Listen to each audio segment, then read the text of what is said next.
আজ আমি বানাবো মিক্স ফ্রুট কেক। তা প্রথমে আমি স্পঞ্জের উপর ক্রিম দিয়ে ভালো করে এটাকে ব্লেন্ড করে নেব।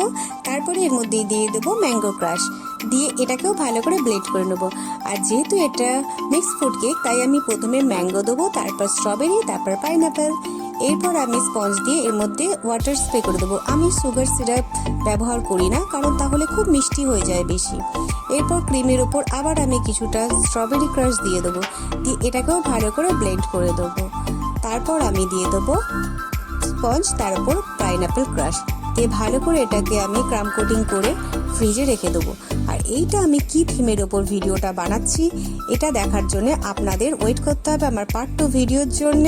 আর আমার ভিডিওটা যদি ভালো লাগে অবশ্যই আমার চ্যানেলটাকে সাবস্ক্রাইব করে রেখে দেবেন, তাহলে আমি আরও নতুন নতুন ভিডিও আপনাদের সামনে আনতে পারবো। আর এই কেকটাকে বোর্ডের ওপর তোলা এতটাই ক্রিটিক্যাল, কোনো যুদ্ধের চেয়ে কম কিছু না। আমার